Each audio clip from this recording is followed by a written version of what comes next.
Welcome to Shorthand Hub channel. Get ready for the dictation at the rate of 120 words per minute legal. If you want to encourage our channel, please join through the join button. Get ready. 1, 2, 3, stop.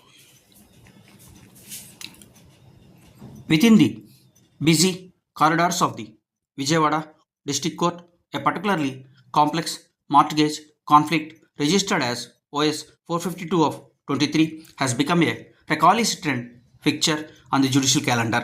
The case involves a prominent commercial property located near the bench circle where the soaring land values have turned a standard lending arrangement into a dishonest battleground between a local entrepreneur and a private banking institution. The heart of the matter lies in a mortgage by deposit of title deeds, a common practice that nonetheless creates fleeting security if the documentation is not handled with absolute precision.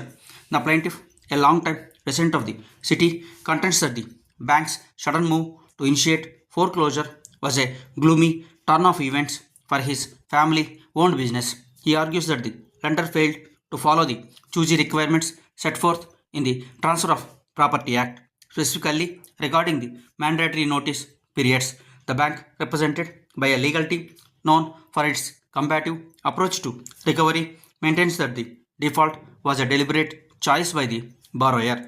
They assert that the borrower's inability to meet the repayment schedule has had a deleterious effect on their local branch's performance metrics. As the judge listens to these opening statements, the atmosphere in the courtroom remains heavy with an out of date sense of tension suggestive of old world property feuds.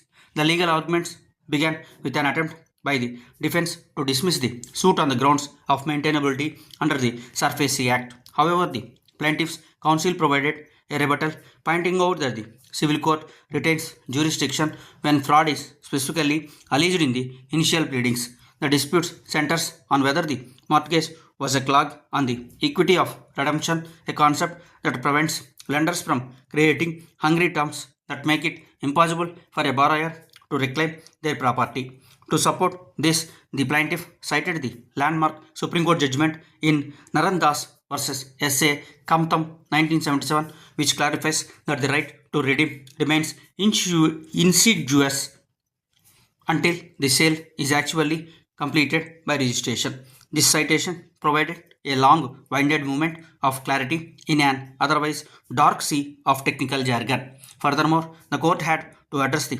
discrepancy in the interest calculations presented by the bank's software. The plaintiff sat in a pensive state as his accountant testified about the hidden charges that had inflated the principal amount over several years. The bank's refusal to provide a clear statement of accounts was described as an idealistic attempt to hide the truth from the judicial eye. The judge's ironic smile suggested that he was well aware of how financial institutions sometimes use complexity to overhelp individual litigants. It was a brilliant move by the bank to assume that the court would not scrutinize the minute details of the ledger. As the trial progressed, the discussion shifted to the nature of the penalty clauses fixed within the fine print of the mortgage deed.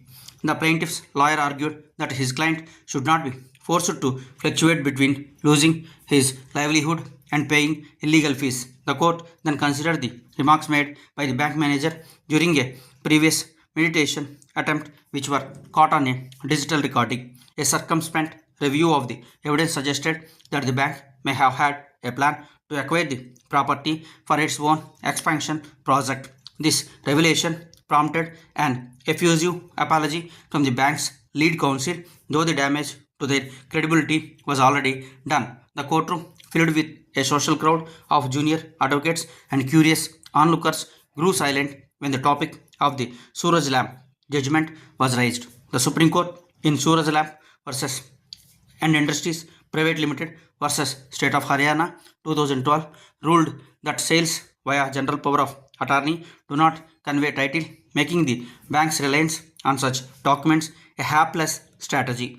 The expression on the judge's face made it difficult to predict how this specific precedent would influence the final degree. He requested a judicious summary of all relevant property taxes paid by the plaintiff since the mortgage was first executed. The plaintiff's worthy brother tried to intervene with more details, but he was quickly silenced by the court officer.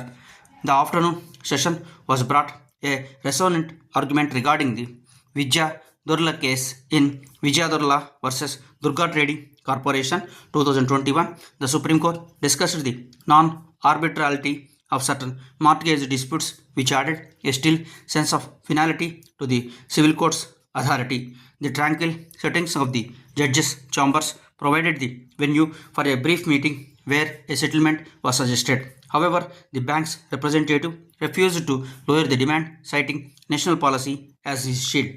The wardens outside the court stood in stark contrast to the dry and dusty legal files stacked on every available surface.